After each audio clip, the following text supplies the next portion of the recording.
એક સરસ ટોપિક છે કિડની આપણે જાણીએ છીએ કે કિડની કેટલી જરૂરી છે. કિડની બગડી જાય પછી તો જાણે કે ડાયાલિસિસ છે ને પછી ટ્રાન્સપ્લાન્ટ. કિડની ટ્રાન્સપ્લાન્ટ કરવું સહેલું છે પણ પછી જે તકલીફ થતી હોય છે એટલે એ વર્થ છે નહીં કદાચ. પણ કિડનીને બગડતી રોકવી કેવી રીતે અથવા તો એનું શરૂઆતનું ડેમેજ કેવી રીતે રોકવું એના માટે આપણી પાસે યંગ નેફ્રોલોજીસ્ટ આવી રહ્યા છે રવિ બ્રહ્મભટ્ટ, જે અમારી સાથે જ ક્લિનિકમાં છે અને ઉગતી પ્રતિભા છે. ભવિષ્યમાં તમે એમના નામના ડંકા સાંભળશો. તો આજે રવિભાઈ પાસે સાંભળીએ કે કિડનીમાં શરૂઆતના સ્ટેજનું ડેમેજ કેવી રીતે ગોતવું. રવિભાઈ, carry on. Very good evening everyone. So મારું નામ ડૉક્ટર રવિ બ્રહ્મભટ્ટ છે અને I am a nephrologist, kidney specialist and transplant physician. Kidney માટે તમે દરેક જણાએ સાંભળ્યું જ હશે. આપણે જે પણ ખાઈએ છીએ, જે પણ આપણા બોડીમાં તમે આહાર લઈ રહ્યા છો, એ આહારનું જે કચરો બોડી બનાવી રહી છે એ મુખ્યત્વે કિડનીમાંથી શરીરની બહાર નીકળતું હોય છે. ઇટ્સ લાઈક કે ઇટ્સ અ બોડીના સફાઈ કામદાર. Okay, so how kidney functions. Before we start this topic, urine microalbumin, first we have to understand કે કિડની કામ કઈ રીતે કરે છે. Okay, so this is the basic thing. Kidney આ રીતે આપણા શરીરમાં બે જગ્યાએ બીન આકારની બે કિડનીઓ હોય છે, બરોબર. કિડની જે પણ યુરિન બનાવે છે, બંને સાઈડની કિડની, એ બંને આ પેશાબની નળી દ્વારા નીચે પેશાબની થેલીમાં આવે છે અને એકવાર આ પેશાબની થેલી ભરાવી જાય એ પછી પેશાબ આપણે કરી દઈએ છીએ. This is how normally kidney works. Now kidney અંદરથી કઈ રીતે કામ કરે છે, આપણે આજે ટેસ્ટ યુરિન માઇક્રોઆલ્બ્યુમિનનો આજે ડિસ્કસ કરવા જઈ રહ્યા છે. એના માટે બેઝિક તમને થોડું સમજાવી દઉં કે યુરિન કઈ રીતે કિડની કામ કેવી રીતે કરે છે. સો કિડનીમાં આ રીતે પિરામિડ્સ હોય, યુ કેન સી ટ્રાયંગ્યુલર શેપના આ પિરામિડ્સ હોય છે. આ પિરામિડ્સ છે ને બેઝિકલી યુરિન ફોર્મ કરવાનું કામ કરે છે. આ પિરામિડ્સની અંદર this is working house of kidney અને નેફ્રોન્સ કહીએ અમે. નેફ્રોન્સની અંદર એક સાઈડથી બ્લડ આવે, આ બ્લડ આની અંદર નેફ્રોન્સની અંદર ગ્લોમેરુલસ કહીએ અમે, એની અંદર જાય, પ્રેશર દ્વારા આની અંદરથી યુરિન બને અને સાફ થયેલું બ્લડ છે એ બોડીમાં પાછું જતું રહે. સો અહીંયાથી બ્લડ આવી રહ્યું છે બોડીમાંથી, અહીંયા ગ્લોમેરુલસની અંદર ગયું, પ્રેશરથી યુરિન બનાવ્યું એણે અને સાફ થયેલું બ્લડ છે એ બોડીમાં વાપસ જતું રહ્યું. Okay, this is how it works. તો તમે યુ કેન સી બ્લડ આવી રહ્યું છે, આ નેફ્રોન્સની અંદર છે, બ્લડ પ્રેશરને કારણે આ જે ડોટ્સ દેખાઈ રહ્યા છે આ બધું યુરિન ફોર્મ થઈ રહ્યું છે. Okay, now why this is important.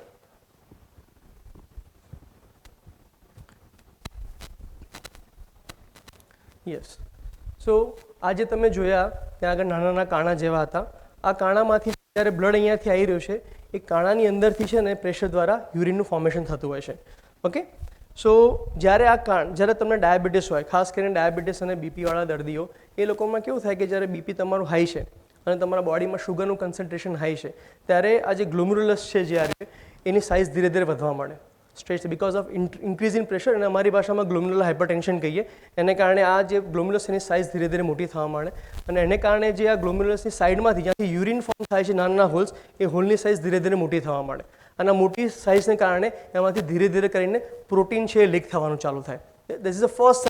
BP અને ડાયાબિટીસવાળા દર્દીઓને મુખ્યત્વે કિડની રોગની શરૂઆત થાય ત્યારે સૌથી પહેલું ચિહ્ન એમના શરીરની અંદર આ પ્રોટીન છે એ લીક થવાનું ચાલુ થાય. Y it is important? કારણ કે આ ટ્યુબ્યુલ્સ જે છે ને, અહીંયાથી આ યુરિન બન્યું અને યુરિન ધીરે ધીરે કરીને નીચે જાય, આખું ઉપર જ આવે અને પછી અહીંયાથી છે ને પેશાબની થેલીમાં બહાર નીકળી જાય. આ જે યુરિનરી ટ્રેક છે ને એ પ્રોટીન માટે નથી બનેલો. પ્રોટીનની સ્પેસિફિક પ્રોપર્ટીઝ હોય છે અને એ પ્રોપર્ટીઝને કારણે આ પ્રોટીન જ્યારે આ ટ્યુબ્યુલ્સમાંથી પાસ થાય ત્યારે આ ટ્યુબ્યુલ્સને ડેમેજ કરતું થાય અને એટલા માટે જ્યારે બી કિડનીની અંદરથી પ્રોટીન લીક થાય ત્યારે આ બધું ડેમેજ કરતું જાય. અને એ ટેસ્ટ જે અમે આજે કરવા જે અત્યારે કેમ્પમાં ચાલી રહ્યો છે યુરિન માઇક્રોઆલ્બ્યુમિન, એ આ ટેસ્ટને અમે પકડી પાડીએ છીએ. હવે ક્રિએટિનિન તમે સાંભળ્યું જ હશે દરેક જણા. આઈ એમ વેરી શ્યોર કે ક્રિએટિનિન કિડની માટેનો ટેસ્ટ છે. What is creatinine? First I want to know you કે ક્રિએટિનિન છે શું. ક્રિએટિનિન બેઝિકલી એક વેસ્ટ પ્રોડ્યુસ છે. તમે જે પણ ખાઓ છો, ખાસ કરીને પ્રોટીન, એ પ્રોટીનમાં સારી સારી વસ્તુ છે બોડી એબ્ઝોર્બ કરી લે અને જે વેસ્ટ પ્રોડ્યુસ જે બોડી બનાવે એનું નામ ક્રિએટિનિન. ક્રિએટિનની લાક્ષણિકતા એ છે કે શરીરમાં માત્ર ને માત્ર કિડની એક ઓર્ગન એક જ છે જે ક્રિએટિનિન બનેલું શરીરમાંથી શરીરની બહાર નીકાળી શકે. બીજું કોઈ ઓર્ગન છે એ ક્રિએટિનને શરીરની બહાર નીકાળી શકે નહીં. એટલે જ્યારે કિડનીનું કામ ઓછું થઈ જાય તો આ બનેલું ક્રિએટિન શરીરની બહાર નીકળે નહીં અને બોડીમાં બ્લડની અંદર વધતું જાય. તમે રિપોર્ટ કરો એટલે બોડીમાં ક્રિએટિન વધારે આવે અને તમને ડૉક્ટર્સ કહેવામાં આવે કે તમારી કિડની બરોબર કામ નથી કરતી. But there are challenges with creatinine. શું ચેલેન્જીસ છે? સૌથી પહેલી વસ્તુ તો creatinine is not injury molecule. What is injury molecule? તમે ક્રિએટિન સિવાય બીજા બધા ઓર્ગનના ટેસ્ટ વિશે સાંભળ્યું, જેમ કે SGPT SGOT કરીને ટેસ્ટ છે, સાહેબના લીવરનો ટેસ્ટ છે. લીવરનો કોષ જે હોય ને, લીવરનો કોષની અંદર SGPT SGOT નામના એન્ઝાઇમ્સ હોય. એટલે જ્યારે લીવરમાં ડેમેજ થાય ત્યારે આ કોષ તૂટે અને આ કોષ તૂટે એટલે SGPT SGOT લેવલ છે એ તમારો એન્ઝાઇમ એ બ્લડની અંદર આવે અને તમે બ્લડમાં ચેક કરો તમને ખબર પડે કે SGPT SGOT વધુ છે એટલે લીવરમાં ઇન્જુરી થઈ છે. ક્રિએટિનિન એ કિડનીમાં નથી બનતું. ક્રિએટિનિન શરીરના દરેક કોષો બનાવે. જે કોષો તમે જે ખાઓ છો એની એનર્જી યુઝ કરે છે એ દરેક કોષો ક્રિએટિનિન બનાવે છે. એટલે ફર્સ્ટ ઓફ ઓલ ક્રિએટિનિન કિડનીમાંથી નથી બનતું. અનલાઇક અધર પેરામીટર્સ જેમ કે SGPT CPKMB છે, ટ્રોપાઈ છે, જે હાર્ટ એટેક માટે આપણે યુઝ કરીએ છીએ. એની અંદર બી હાર્ટના કોષની અંદર CPKMB ટ્રોપાઈ હોય. જ્યારે હાર્ટનો કોષની અંદર એટેક આવે એટલે લોહી ના પહોંચે એટલે હાર્ટનો કોષ તૂટે એટલે CPKMB ટ્રોપાઈ બ્લડની અંદર એન્ટર થાય અને યુ ગેટ ટુ નો કે આ પેશન્ટને હાર્ટ એટેક આવે છે. સો ફર્સ્ટ ચેલેન્જ ઇઝ કે creatine is not injury molecule. એટલે તમારી કિડની આજે ડેમેજ થવાની ચાલુ થઈ છે તો ક્રિએટિન વધતા ટાઈમ લાગશે એને. First thing because is not injury. Second thing about creatinine is કે તમે શું ખાઓ છો એના પ્રમાણે ક્રિએટિનિન ચેન્જ થઈ જાય. Why? You must have heard about naturopathy. I am not against anybody, but what do is કે તમને એવી વસ્તુ ખોરાક આપવાની બંધ કરી દે જે ક્રિએટિનિન પ્રોડ્યુસ કરે છે. સો 3-4 મંથ્સનો એ લોકોનો કોર્સ હોય છે. એ તમને એવી બધી વસ્તુ ખોરાક આપવાની બંધ કરી દે જે ક્રિએટિનિન બનાવે છે. એટલે 6 મહિના 4 મહિના પછી તમારો બ્લડ ટેસ્ટ કરે અને દેશો કે તો તમારું ક્રિએટિનિન ઓછું થઈ ગયું. It has nothing to do with kidney. તમારી કિડની એ સ્ટેજ ઉપર છે, બિલકુલ ઇમ્પ્રુવમેન્ટ થયું ના હોય, બટ જસ્ટ બિકોઝ તમારા બોડીમાં ક્રિએટિનનું પ્રોડક્શન ઓછું થઈ ગયું છે એટલા માટે બ્લડમાં તમે ચેક કરો ને તમને ક્રિએટિન લેવલ ઓછું બતાવે. અને આવા કેસમાં ઉપરથી કેવું થતું હોય છે કે ક્રિએટિન એમનું ઓછું થાય એટલે પેશન્ટ લાગે મને બહુ સારું છે, દવાઓ બધી બંધ કરી દે અને કારણે કિડનીનો ડેમેજ ધીરે ધીરે કરીને વધતું જાય. પછી શરીરમાં આ બધા પોષક તત્વો ના મળે એ નબળાઈ આવી જાય. એ પછી અમારી પાસે પેશન્ટ 6-8 મહિના પછી આવે. એ ટાઈમે અમે જ્યારે બ્લડ ટેસ્ટ કરીએ ત્યારે અમને ખબર પડે કે આ ડેફિશિયન્સી છે. અમે એનો રૂટીન ડાયટ જેવું રિઝ્યુમ કરીએ ને એટલે ક્રિએટિનનું 2-3નું સીધું શૂટઅપ થઈને 6-8 ઉપર આવી ગયેલું હોય. સો હિડન ડેમેજ એટલો બધો થઈ ગયો હોય કિડનીને એ ટાઈમને. I am not against anything, but this is how it is going. Okay, so this is second thing કે it is not, first is not injury molecule, second it is manageable, it is manipulated by your diet. Third thing is કે creatinine જ્યારે વધવાનું શરૂ થાય ને તો already તમારી kidney damage થઈ ચૂકેલી છે. જ્યારે જેમ તમે કીધું કે આ ગ્લોમ્યુલસ છે એમાંથી પ્રોટીન લીક થવાનું ચાલુ થાય છે, એને ડેમેજ કરવાનું ચાલુ કરો. જ્યારે આ ડેમેજ એટલો બધો થઈ જાય કે તમારું ગ્લોમ્યુલસ કોલેપ્સ થઈ ગયું અને હવે વર્કિંગ કરતું બંધ થઈ ગયું ત્યારે તમારું ક્રિએટિન ઇન્ક્રીઝ થવાનું ચાલુ થાય. અને આ પ્રોસેસ તમારા કિડનીમાંથી પ્રોટીન લીક થવાનું ચાલુ થયું અને ક્રિએટિન વધે એને વચ્ચે એટલીસ્ટ 2 થી 3 વર્ષનો ગેપ હોય. 2 થી 3 વર્ષ સુધી તમને બીપીના ડાયાબિટીસના દર્દીઓને માત્ર પેશાબની અંદર પ્રોટીન લીક થતું હોય, એ લોકો એબ્સોલ્યુટલી નોર્મલ હોય. ઉપરથી મેં મારો પોડકાસ્ટ અગર તમે જોયો છો તો એમાં મેં પણ વાત કરી છે કે ડાયાબિટીસનું ફર્સ્ટ સ્ટેજ જે છે જેમાં ગ્લોમ્યુલર હાઇપરટેન્શન થાય, પહોળું થાય ત્યારે ફિલ્ટ્રેશન ઇન્ક્રીઝ થઈ જાય તો ક્રિએટિન તમારું ફોલ્સલી લો આવે. ધો there is kidney damage going on, પણ તમે જ્યારે ક્રિએટિન રિપોર્ટ કરાવો નોર્મલ તમારું ક્રિએટિન 1.1-1.2ની આસપાસ રહેશે અને ફર્સ્ટ સ્ટેજ તમને ડાયાબિટીસનું કિડની આવે તમારું ક્રિએટિન ઓછું થઈ 0.6-0.8 ઉપર આવી જાય. તમને સરપ્રાઈઝ થઈ જાય કે મારી કિડની તો સારી કામ થઈ, ક્રિએટિન ઓછું થઈ ગયું. ના, that is a first stage તમારી કિડની ડેમેજ થવાની ચાલુ થઈ ગઈ છે. Okay, so there are challenges with creatinine. Though everybody, તમે કોઈ પણ ડૉક્ટર પાસે જાઓ તમને દરેક જણા એમ જ કહેશે તમે ક્રિએટિન કરાવો, ક્રિએટિન નોર્મલ છે, યોર કિડનીઝ આર ફાઇન. ના, એવું બિલકુલ નથી. Now we are doing this. So what is advantages of urine microalbumin or creatine? So first thing મેં તમને જેમ કીધું કે તમને અર્લી સ્ટેજ ઉપર છે ને યુરિન માઇક્રો કરો એટલે તમને અર્લી સ્ટેજ ઉપર ખબર પડી જાય કે તમને કિડની ડિઝીઝ થઈ રહ્યો છે કે નથી થઈ રહ્યો. અને કેમ એ ઇમ્પોર્ટન્ટ છે? ક્રિએટિનિન તમારે એકવાર વધવાનું ચાલુ થઈ જાય ને it is irreversible. You cannot, you many time you creatinine ચાલુ થઈ ગયું છે પછી ગમે તેટલી દવાઓ તમે લો, ક્રિએટિન તમે 2નું બહુ બધો ડિક્રીઝ કરીને સપોઝ તમારું 2 આવી રહ્યું છે તો 1.8 ઉપર આવી શકો, 1.7 ઉપર, બસ દેટ એનાથી ઓછું create because it is permanent damage. એના કરતાં આ યુરિન માઇક્રોઆલ્બ્યુમિન છે ને એ ઇનિશિયલ છે. તમે આ સ્ટેજ પર અગર કિડની ડિઝીઝની ટ્રીટમેન્ટ ચાલુ કરો છો તો you can completely reverse kidney, તમારો કિડનીનો જે બી રોગ, there are specific drugs available. બીજી વસ્તુ, યુરિન માઇક્રોઆલ્બ્યુમિન જસ્ટ એટલું નથી બતાવતા કે તમારા કિડનીમાં ડેમેજ છે.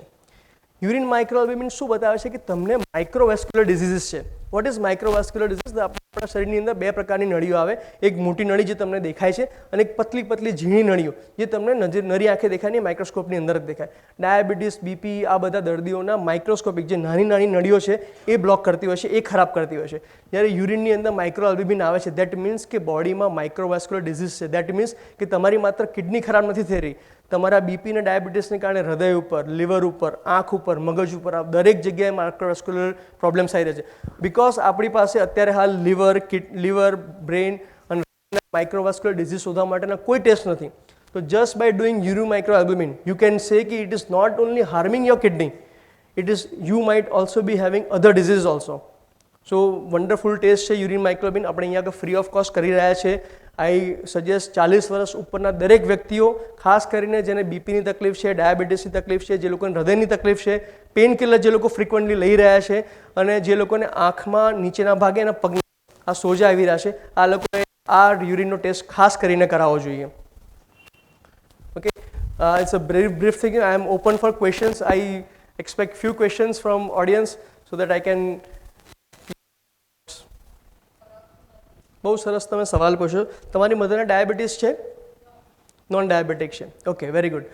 સો યુરિન ઇન્ફેક્શન એ બહુ જ ક્રિટિકલ વસ્તુ છે અને બહુ ઇઝીલી નિગ્લેક્ટ છે. ખાસ કરીને ફિમેલ પેશન્ટમાં યુરિન ઇન્ફેક્શન બહુ કોમન હોય છે, કારણ કે ફિમેલ યુરેથ્રા બહુ નાની સાઇઝની આવે, એટલે તમારું જે યુરિનનો નીકળવાનો માર્ગ અને તમારો સંડાસ નીકળવાનો ભાગ એ બંને વચ્ચે બહુ ઓછો ગેપ હોય છે અને એને કારણે રિકરન્ટ ઇન્ફેક્શન તમને મોસ્ટલી ત્યાંથી લાગતા હોય છે. નાઉ યુરિન ઇન્ફેક્શન ટ્રીટ કરવું કેમ અગત્યનું છે ને તમારો ક્વેશ્ચન પર હું પછી આવું. યુઝ્યુઅલી જે લોકોને યુરિન ઇન્ફેક્શન વારે થતું હોય છે ને એ લોકોએ શોર્ટ એન્ટીબાયોટિકના કોર્સ બહુ કર્યા હોય છે.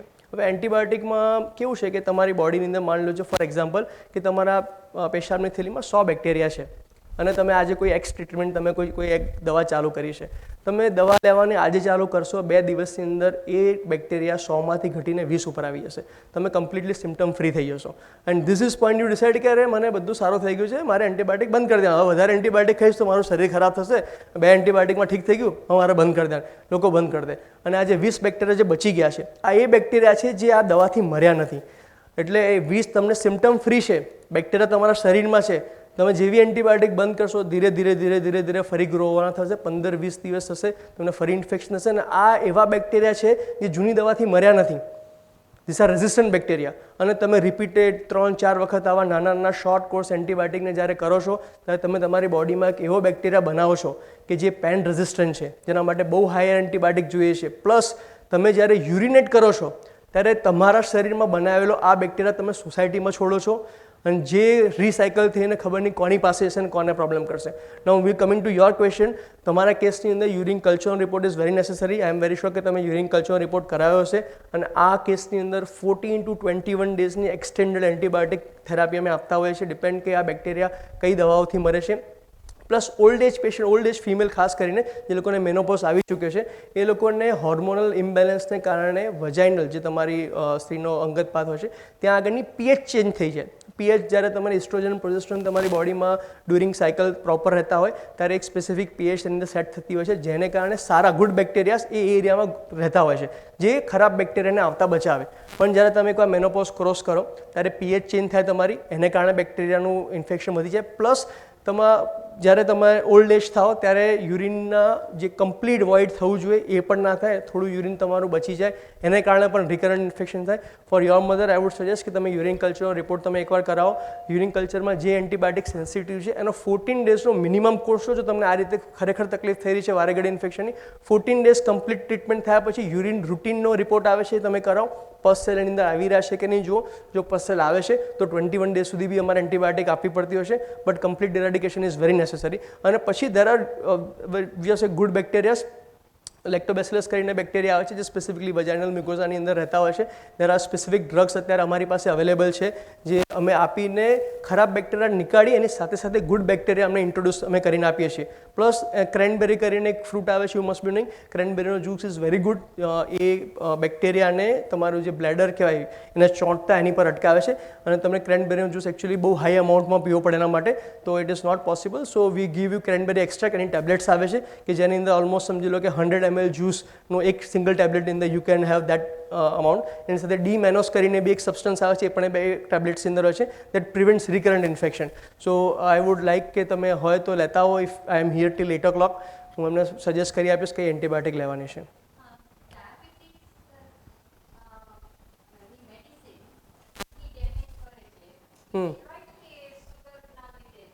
ઓકે, ડાયાબિટીસ દ્વારા કિડની ડિઝીઝ જે થાય છે ને એની મુખ્ય treatment is diabetes control, which is done by diabetes medicine.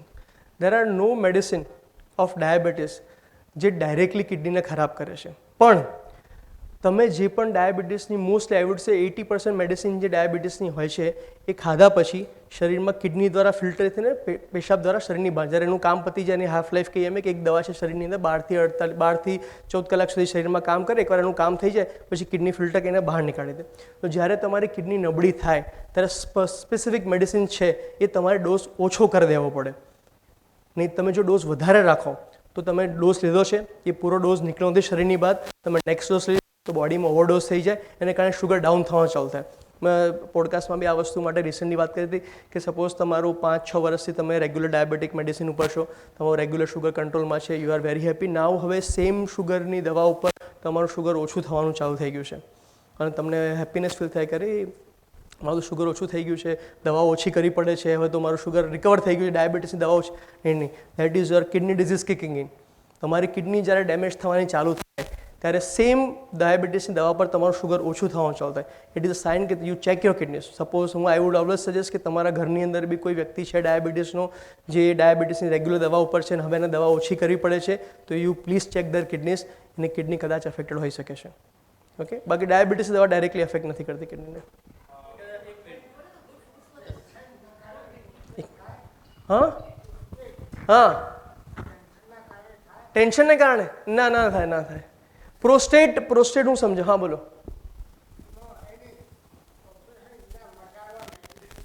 Yes, પ્રોસ્ટેટમાં કેવું છે દાદા, પ્રોસ્ટેટ તો સમજાવું, પુરુષોની અંદર એક ગ્રંથિ આવે જે સિમેન્ટ બનાવવામાં હેલ્પ કરતી હોય છે. પ્રોસ્ટેટ એ 60 વર્ષ પછીના દરેક પુરુષોમાં ધીરે ધીરે જેમ સેમાઇનલ પ્રોડક્શન ડિક્રીઝ થાય એમ ધીરે ધીરે જાડી થાય. અને પ્રોસ્ટેટ કેવું હોય છે કે આ રીતે તમારી પ્રોસ્ટેટ ગ્રંથિ હોય એની વચ્ચેથી છે ને પેશાબની નળી નીકળતી હોય, એટલે જ્યારે પ્રોસ્ટેટની ગ્રંથિ જાડી થાય ત્યારે પેશાબની નળી દબાવે, એને કારણે પેશાબના સિમ્ટમ આવતા હોય છે. એટલે પહેલી વસ્તુ, ટેન્શનથી પ્રોસ્ટેટ નથી થતું, એ ફિઝિયોલોજીકલ વસ્તુ છે. બીજું, પ્રોસ્ટેટ કયા સ્ટેજનું છે, કેટલો પ્રોસ્ટેટ જાડું થયું છે એ પ્રમાણે નક્કી થાય કે તમે દવાથી મટાડી શકાય તમને કે પછી અમારે ઓપરેશન કરવું પડે. જો એક લેવલ કરતાં બહુ મોટું પ્રોસ્ટેટ હોય તો દવાથી ઠીક ના થાય અને તમારે ઓપરેશન જ કરવું પડે. પણ યુઝ્યુઅલી જે અર્લી સ્ટેજ પર તમે આવો તો અર્લી સ્ટેજ પર અમે દવાઓ ચાલુ કરતા હોય છે અને દવાથી ઘણો સારો સામાન્ય માણસને કિડની રિલેટેડ કોઈ ડિસીઝ થવાની હોય કે શરૂઆત થાય તો એને કેવી રીતે ખબર પડે, શું સિમ્પટમ્સ હોય? તો નોર્મલ. તો બહુ સરસ સવાલ પૂછ્યો છે. બીજું વસ્તુ કે એ જે નોર્મલ કે અમુક 40 કે 50 કે ની એજ પછી કોઈ પણ સ્ત્રી કે પુરુષને યુરિનમાં શું એટલે એનો ફોર્સ ઓછો થાય કે રોકાઈને આવે કે એવા તો નોર્મલ રહેવાય, એનો કંઈ વાંધો નથી, એવું એક વસ્તુ. અને ત્રીજી વસ્તુ કે હેલ્ધી રાખવી હોય કિડનીને તો શું એવા ફૂડ કે જ્યુસ કે વેજીટેબલ્સ કે ખાવું જોઈએ? યસ. સો ફર્સ્ટ થિંગ, તમારો પહેલો ક્વેશ્ચન કે કિડનીના સિમ્ટમ્સ શું છે. કિડની ડિઝીઝ સાયલેન્ટ ડિઝીઝ છે. ખાસ કરીને જે મોસ્ટલી અમે જે કિડની રોગ જોતા હોય છે એમાંથી સમજી લો કે 60% લોકોને કિડનીનો રોગ બીપી અને ડાયાબિટીસને કારણે થતો હોય છે. એટલે મેજોરિટી બલ્ક એમાં બી ડાયાબિટીસનો છે. યુ વિલ સરપ્રાઇઝ કે હર 4માંથી એક વ્યક્તિ ડાયાબિટીસને કિડની રોગ હોય છે. Okay, because it is silent disease. પહેલાં 3 સ્ટેજમાં એબ્સોલ્યુટલી ઝીરો સિમ્ટમ. તમે માત્ર ને માત્ર બ્લડ અને યુરિન રિપોર્ટથી જ ખબર પાડી શકો કે તમને કિડની રોગ છે કે નહીં. એટલા માટે હું એડવોકેટ કરતો હોઉં છું કે તમને આજે ડાયાબિટીસ ખબર પડી છે તો તમે આજે જ તમારો કિડની રિપોર્ટ કરાવો અને પછી every yearly you should get your kidney checkup done. કારણ કે જ્યારે તમને ખબર પડે છે ને, જેમ કે કિડની રોગના સિમ્ટમ શું હોય છે, ભૂખ ઓછી લાગવી, થાક લાગવો, ઉલટી ઉપકા આવવા, પગમાં સોજા આવવા, આંખમાં સોજા આવવા, આ બધા સ્ટેજ 4-5 પર તમે પહોંચો ને એ પછી સિમ્ટમ આવે. પહેલાં 3 સ્ટેજીસ કમ્પ્લીટલી સાયલેન્ટ, તમારું બીપી થોડું વધવાનું ચાલુ થાય, અધરવાઇઝ ફિઝિકલી તમને કોઈ સિમ્ટમ, તમને ભૂખ બી બરાબર લાગતી હોય, તમારે ફિઝિકલ સ્ટેમિના બી, બધા સિમ્ટમ છે ને સ્ટેજ 4-5 ના છે. So the only way you can find out whether you have kidney disease or not is best to do annual your health checkup. अगर તમે ડાયાબિટીક છો તો એવરી 6 મંથલી કરાવો ઇટ્સ બેસ્ટ. અને તમને નોન ડાયાબિટિક છો એમને એમ કરાવશો તો એવરી યરલી તમારે, અને ક્રિએટિનિન નહીં, that's what I am telling. Don't look at creatinine. Creatinine છે એગ્રી, પણ ક્રિએટિનિન જ્યારે વધવાનું તમારું ચાલુ થાય ને ત્યારે ઓલરેડી તમે એ સ્ટેજ પર છો કે ઇટ ઇઝ નોન રિકવરેબલ. એ ઓલરેડી ગ્લોમ તમારો ડિસ્ટ્રોય થઈ ચૂક્યો છે. અને આ ગ્લોમ્યુલસની મેં જે વાત કરી, દરેક એક કિડની અંદર 10 લાખ ગ્લોમ્યુલસ હોય, બીજા કિડનીમાં બીજા 10 લાખ, ટોટલ આપણી બંને કિડનીમાંથી ને 20 લાખ ગ્લોમ્યુલસ હોય. જ્યારે તમારી કિડની ડેમેજ થવાની ચાલુ થાય ને ત્યારે ગ્લોમ્સ બંધ થવાના ચાલુ થાય. એક સાથે સમજી લો કે હવે તમારા 10 લાખમાંથી 1 લાખ ગ્લોમ ખરાબ થઈ ગયા, અને એક રીતે તમારું ક્રિએટિનિન માંડ 1 પોઈન્ટથી આગળ વધે, 1 કે 2 પોઈન્ટથી આગળ જાય. પણ હવે તમારા 9 લાખ ગ્લોમ્સને 10 લાખનું કામ કરવાનું છે. એટલે એ શું કરશે, એની સાઇઝ મોટી થવાનું ચાલુ કરશે, કારણ કે હવે એને વધારે કામ કરવાનું છે. અને આ માલ એડેપ્ટેશનમાં જતું રહે. બોડીને ખબર નથી પડતી કે મારે આ વધારવાનું છે, તો ક્યાં એ ધીરે ધીરે ગ્લોમ્સ મોટો થશે, મોટો થશે, મોટો થશે, પછી એક ટાઈમ પછી એનું ફંક્શન થાય અને કોલેપ્સ થઈ જશે. એટલે it's a cascade of damage. જેમ કહે છે ને કે એક ટોકરીની અંદર કેરીઓ મૂકી હોય અને એક કેરી ખરાબ મૂકો તો આસપાસની કેરીને, એ જ રીતે એકવાર ક્રિએટિનિન તમારું વધવાનું ચાલુ થઈ ગયું છે, મતલબ you have permanent damage in your kidney, that is no tablet, there is no, currently there are no tablet that can reverse. Because 2 ટાઈપના સેલ હોય શરીરની અંદર, એક temporary cell or recyclable cell કહી, જે આપણા ચામડીના કોષ હોય કે એમાં રેગ્યુલરલી નવા નવા કોષ આવતા રહે. પણ કિડનીના કોષ, લીવરના કોષ, મગજના કોષ, this are permanent cell or terminal cell. એકવાર બની ગયા પછી નવા સેલ નથી બનાવવાના. એકવાર ડેમેજ થઈ ગયો પછી there is no medicine that can regenerate. So there are no symptom early સ્ટેજની અંદર. અર્લી સ્ટેજમાં ઓનલી બ્લડ એન્ડ યુરિન ટેસ્ટથી જ તમે સમજી શકો કે તમને કિડની રોગ છે કે નહીં. Your second question was? Okay fine. So yes, after 50 years તમારી કિડની એવરી યર 10% ઓછી કામ કરે. That is a physiological. Okay, જેના માટે કોઈ ચિંતા કરવાની જરૂર નથી. EGFR કરીને એક વેલ્યુ આવે, એમાં તમને ખબર પડે કે તમારી એકચ્યુઅલ કિડનીનું ફંક્શન કેટલું છે. અધરવાઇઝ તમારું creatinine should stay normal till 80 years. 80 વર્ષ સુધી તમારું ક્રિએટિન નોર્મલ જ રહેવું જોઈએ. પેશાબની જ્યાં સુધી તમે વાત કરો છો તો પુરુષોમાં આખી અલગ વસ્તુ છે. પ્રોસ્ટેટને કારણે પુરુષોમાં પેશાબનો ઇશ્યુ આવતો છે, અને ફિમેલની અંદર ડિલિવરી થાય એ પછી જે પેલ્વિક મસલ છે એ લૂઝ થઈ જતા હોય છે, એને કારણે લીકેજ થવાના ઇશ્યુ રહેતા હોય છે. But till 80 years, I would સે 80 years પછી બહુ બધી ઇક્વેશન છે. 80 વર્ષ સુધી તમને આ પેશાબના ફોર્સમાં તમને ઇશ્યુ આવવો જોઈએ, ના તમને પેશાબ કરવામાં કોઈ વાંધો આવવો જોઈએ. જે બી આવી રહ્યું છે that is not normal. That has to be something abnormal going on. Otherwise 80 years સુધી તો કમ્પ્લીટલી તમે 80 વર્ષ તો હું એમને એમ કહું છું, અધરવાઇઝ 90-95 years સુધી બી પેશાબની અંદર અનલેસ તમને કોઈ પ્રોબ્લેમ છે તો જ તમને સિમ્ટમ આવવા જોઈએ. અધરવાઇઝ તમને there should not be any symptom. And last question was શું ખાવું જોઈએ તમારે? યસ, કિડની ડિઝીઝ તમને રોકવાનું એક ઇમ્પોર્ટન્ટ વસ્તુ, 2 ઇમ્પોર્ટન્ટ આઈ વુડ સે. એક, you drink plenty of water. જેટલું બને એટલું પાણી પીવો, હાઇડ્રેટ રાખો તમારા શરીરને. અને બીજું, મીઠું તમે બને એટલું ઓછું કરી દો. Salt is poison. I would, એ આ વસ્તુ હું મારા પોડકાસ્ટમાં બી મેં કીધી છે, આવું તમને પણ અત્યારે ફરી કહું છું. લોકો ડાયાબિટીસમાં જેટલું શુગરને મહત્ત્વ આપે છે એટલું મીઠાને મહત્ત્વ નથી આપતા. મીઠું શરીરમાં ખાલી કિડની નહીં, શરીરના દરેક ઓર્ગનને અંદર ખાને એટલું બધું ડેમેજ કરે છે. અને બિકોઝ કે તમને અર્જન્ટલી એનો, જેમ કે શુગર તમને ખાઓ, તમને રિપોર્ટમાં તમને ખબર પડે કે શુગર આવી ગયું છે અને તમને ખબર પડે કે વધારે ખાવું ઓછું કરો. There is no report of salt કે તમારા બોડીમાં સોલ્ટ કેટલું હાઈ છે. અને અંદર ખાને એથેરોસ્ક્લેરોસિસ નામનું એક એન્ટિટી આવે. યુ મસ્ટ, તમે ક્યારે ગાર્ડનિંગ કર્યું હોય તો યુ મસ્ટ હેવ સીન કે તમે પાઇપ જ્યારે નવી લાવો તો એકદમ ફ્લેક્સિબલ પાઇપ હોય. તમે પાઇપ કરો, તમે એને 10-15 દિવસ તડકામાં મૂકી રાખો અને દેન યુ સી કે પાઇપ કડક થઈ ગઈ છે. એવી જ રીતે સોલ્ટ છે એ તમારી નસની અંદરના ભાગમાં ચોંટી જાય અને એને તમારી જે વેસલ છે સ્ટીફ કરી દે. સ્ટીફ થવાથી શું થાય કે જ્યારે બોડીની અંદર જ્યારે હાર્ટને બ્લડ પમ્પ કરે ને ત્યારે આ ઇલાસ્ટિક હોય ને તો જેવું પ્રેશર ઇન્ક્રીઝ થાય ને તો વેસલ છે આમ ફૂલી અને પ્રેશરને ડાઉન કરી દે. પણ because of salt deposition A stiff થઈ જાય, એટલે પ્રેશરથી જ્યારે બ્લડ આવે એ ડાયલેટ ના થઈ શકે અને તમારું બીપી વધવાનું ચાલુ થઈ જાય. એના સિવાય મગજને, હૃદયને, લીવરને સોલ્ટ બિલકુલ ખરાબ વસ્તુ છે. I don't recommend. સિંધિયા નમક, બ્લેક સોલ્ટ, પિંક સોલ્ટ બધા ઇક્વલ લેવલના ખરાબ છે. સાદું મીઠું ખાઓ એકદમ ઓછી ક્વોન્ટિટીમાં. રિસન્ટ સ્ટડી હેઝ શોન કે 15 વર્ષના તમે છો, you start cutting down salt in your diet. Long ટર્મમાં સોલ્ટ તમારા શરીરને અંદરથી એટલું બધું નુકસાન કરે છે અને યુ વિલ, અને સોલ્ટમાં જે ફીકો લાગે, અને આપણે ગુજરાતીઓમાં તો સોલ્ટ આપણે એટલું બધું ડાયટમાં લઈએ છીએ ને આપણને લાગે ના હું તો સોલ્ટ ખાતો જ નથી એટલું બધું, મારે તો રૂટીન છે. પણ ઇન જનરલ આપણા સોલ્ટ, તમે આપણું ડાયટ જુઓ, તમને ગોટા, ખમણ, ઢોકળા, ગાંઠિયા બધામાં ખારો યુઝ કરીએ છીએ. This is salt. અને આ સોલ્ટનો જે ટેસ્ટ છે ને ફીકો લાગવાનો, એ તમને 1.5 મહિના 2 મહિના મેક્સિમમ રહેશે. 2 મહિના સુધી તમે સોલ્ટનો કંટ્રોલ કરો, તમારી જીભ છે લો સોલ્ટમાં એડપ્ટ થઈ જશે, પછી તમે સાદા મીઠાવાળું ખારું લાગશે. ઓલ હાઇપરટેન્સિવ અને ડાયાબિટીક પેશન્ટને હું સ્પેસિફિકલી કહું છું you start cutting down salt, કારણ કે સોલ્ટ શરીરમાં જે શુગર સાથે મલ્ટિપ્લિકેશનમાં કિડની અને હાર્ટને ડેમેજ કરે છે. નોટ 1+1, ઇટ ઇઝ મલ્ટિપ્લિકેશનમાં ડેમેજ કરે છે. તો કિડનીને બચાવી છે તમારે પાણી વધારે પીવો, તમે સોલ્ટ તમે રિડ્યુસ કરો. This are 2 thing to keep your kidney healthy. હા, તમને કિડની ડિઝીઝ એકવાર થઈ જાય છે પછી તમારે પાણી ઓછું કરવું પડે છે. નાઉ યુ નો કે ઇટ ઇઝ નોટ ફંક્શનિંગ વેલ, તો વધારે પાણી આપીને તમે એને ફોર્સ નથી કરવાનો. પછી તમે વધારે પાણી પીશો તો સોજા આવવાના ચાલુ થશે. પણ હા, તમારે કિડની તમારી હેલ્ધી રાખવી છે. Drink at least 3 to 4 litre of fluid per day, 3 to 4 gram salt, એનાથી વધારે સોલ્ટ નથી લેવાનું. કશું મોડું નથી થયું, આજે ચાલુ કરો તમે, ઇટ્સ નોટ ઇવન લેટ.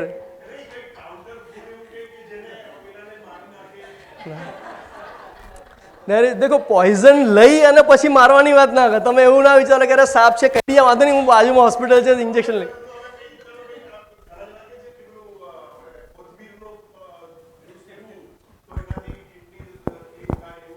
ના ના એવું કશું નથી હોતું અમારે. ઇવન કોથમીરનું ફ્લુઇડ એવું કશું નથી હોતું.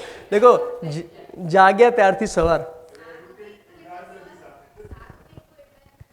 Tata salt, whatever salt, સાદું મીઠું એટલે રૂટીન જે આપણે ખાઈએ છીએ, iodized salt, yes, rock salt, pink salt, black salt, સિંધિયા સોલ્ટ, બધા ઇક્વલ લેવલના ખરાબ છે. કોઈ એના કરતાં ઉપર નથી. હું એમ નથી કહેતો કે સાદું મીઠું સારું છે, બિલકુલ નહીં. બધા મીઠું એક લેવલના ખરાબ છે. હું રિસેન્ટલી, મારે કહેવું નથી પણ હું કહી દઉં છું કે રિસેન્ટલી મેં એક એડ જોઈ છે, એમાં હેલ્ધી સોલ્ટ કરીને એક એડ આવે છે. Salt cannot be healthy. આ એક અપફ્રન્ટ તમને કહું છું, salt cannot be healthy, it's a poison, you should not drink. એવું વિચાર, અરે સમજો તમે, હું તમને એક ગ્લાસ પાણીમાં એક ગ્લાસ ઝેરનો આપું અને એની અંદર 5-6 વિટામિન નાખીને એમ કહું કે યાર આમાં તો વિટામિન છે, આ તો હેલ્ધી છે, પી જાઓ. It's like that. કોઈ વસ્તુની અંદર મલ્ટીવિટામિન એડ કરીને તમે એને હેલ્ધી નથી બનાવતા. એનું નેટિવ છે, it is a poison, you should not eat. અને એવું નથી તમે આજે સોલ્ટ ચેન્જ કરો, આજે સોલ્ટ ડિક્રીઝ કરો, you will start seeing benefit of your organs within 6 months of your life. 6 મહિનામાં તમારે જે બી ડેમેજ સોલ્ટે કર્યો છે એ રિવર્સ થવાનું ચાલુ થઈ જશે. પણ એવું નથી કે હવે મોડું થઈ ગયું, હવે તો પતી ગયું. ના ના ના, આજે ચાલુ કરો. આ જ પ્રોબ્લેમ છે કે આપણે વિચારે કે અરે ઉંમર થઈ ગઈ છે હવે તો. You start from today.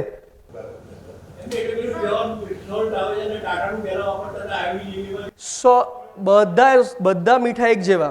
મીઠાની અંદર મૂળભૂત સોડિયમ ક્લોરાઇડ આવે, જે તમને ખારાશ આવે એ ક્લોરાઇડ કમ્પોનન્ટથી આવે, એની બાજુમાં સોડિયમ આવે. તો કોઈ પણ મીઠું લો એની અંદર મૂળભૂત તો સોડિયમ ક્લોરાઇડ જ આવવાનું છે. એટલે તમે સિંધિયા લો એમાં બી સોડિયમ ક્લોરાઇડ રહેવાનું છે, તમે રોક સોલ્ટ લો એમાં બી સોડિયમ ક્લોરાઇડ. એની અંદર જે સોડિયમ કમ્પોનન્ટ છે that is damaging your kidneys, your heart, your brains and your arteries. So કોઈ બી ખાઓ, whatever you want to eat you can eat. બધા ઇક્વલ લેવલના પોઈઝનસ છે. પહેલાના ટાઈમમાં 5 સ્ટારમાં જતો હતો તો પેલું બોઇલ ફૂડ ને પેલા બર્ગર ખાતા ને એ મળતું હતું. હવે તો એ લોકો પણ આપણા જેવું બનાવવા માંગે. તો you will start seeing increase diseases in the life. તમે you will surprise. I am not kid. હું જ્યારે મારો ડીએમ કરતો ત્યારે અમે રિસર્ચ કર્યું હતું. ઇન્ડિયાની અંદર કાર્ડિયાક ડિઝીઝ અને કિડની ડિઝીઝ જે રેટથી પ્રોગ્રેસ થઈ રહ્યા છે ને વર્લ્ડમાં ક્યાં નથી થઈ રહ્યા. Currently I have seen recently, હું તમને કહું, 30-32 વર્ષના છોકરાઓને કિડની ડિઝીઝ આવે છે, હાર્ટ એટેક આવે છે. નાવ પ્રોબ્લેમ શું છે ખબર છે કે ઓલ્ડ એજ થાય ને એટલે તમારા હાર્ટની અંદર છે ને નાની નાની છે ને ટ્રિબ્યુટરીઝ બની ગઈ હોય, બાયપાસ નળી બની. કારણ કે ધીરે ધીરે થોડું ડેમેજ થતું હોય ને એટલે એક મેઇન હાઈવે છે જ્યાં લોહી જરૂર છે એ પણ ધીરે ધીરે ઓછું થાય એટલે સાઈડમાં એક નવો રસ્તો બનાવી કાઢ, બોડી જાતે જ બનાવેલો હોય. એટલે ઉંમરલાયક વ્યક્તિઓને હાર્ટ એટેક આવે ને તો બાયપાસથી થોડું છે ને બ્લડ પહોંચતું રહે એટલે બિલકુલ બંધ ના થાય. યંગ પેશન્ટમાં આવી ટ્રિબ્યુટરીઝ બનેલી નથી હોતી. એટલે યંગ પેશન્ટની અંદર બ્લોક આવે, બહુ ઇટ્સ વેરી રેર કે યંગ પેશન્ટને એટેક આવે ને સર્વાઈવ થાય છે. મોસ્ટલી યંગ એટેકના સર્વાઈવ નથી થતા. એટલે યંગ પેશન્ટને ખાસ, લોકોને હજી પણ એવું લાગે છે કે મારી ઉંમર મોટી થશે ને પછી હું મીઠું ખાવાનું. અત્યારે તો યંગ છું, ફિટ છું, મારા ગરમ લોહી છે. ના ના, આ સ્ટેજ છે તમારે, you have to start thinking of that.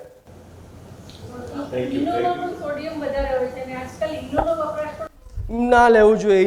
ઇનો બિલકુલ સોડિયમ જ હોય છે, એની ખારો જ હોય છે અને એમાં તો બહુ હાઈ અમાઉન્ટમાં સોલ્ટ હોય છે. તો ઇનો યુ શુડ નોટ ટેક. ક્યારેક વન્સ ઇન અ વાઇલ તમે એસિડિટી માટે લો, ઇટ્સ ફાઇન. પણ જો તમને રેગ્યુલરલી એસિડિટી રહેશે તો એસિડિટી માટે અલગથી સ્પેશિયલ મેડિસિન છે આપણી પાસે. You take this. Eno you should avoid, especially if you are hypertensive and diabetic. Eno acidity માટે તમારે ના લેવો જોઈએ. સાંભળો, હવે જો આજે સાંજે આપણે બધું સાંભળ્યું. શું નહીં ખાવાનું, સોલ્ટ નહીં ખાવાનું, શુગર નહીં ખાવાની, ઘઉં નહીં ખાવાના, ચોખા નહીં ખાવાના, પાસ્તા, પિઝા, પનીર, ચીઝ, આ બધું જ ઝેર છે. ખાલી મોબાઈલ જોવાનો અને આનંદ કરવાનો. ટૂંકોને ટચ 20 નંબરના સ્ટોલ ઉપર જઈ 21 નંબરના સ્ટોલ ઉપર જઈને યુરિન માઇક્રો આલ્બ્યુમિન કરાવી લેજો. યસ કરાવી લો. અને 1 નંબરના સ્ટોલ ઉપરથી સત્વરસની 2-4 લિક્વિડવાળી બોટલ પી લેજો. ડૉક્ટર રવિ વેરી નાઇસ, બહુ મજા પડી, બહુ સચોટ, થેન્ક યુ સર. અને બધાને બહુ મજા પડી. Thank you. એમને 21 નંબર પર જરૂર જજો. આ માઇક્રો આલ્બ્યુમિન કરાવ્યા વગર કોઈ જાય નહીં. Thank you. થેન્ક અને હવે લાસ્ટ આ સિઝનનો છે future food. You. If anybody wants my number, you can have a photograph of this and you can scan the QR code to have my number. Thank you so much. આવશે. તમે હવે future food વિશે તમે શું નથી ખાવાનું હવે તમે પણ કહી દેજો.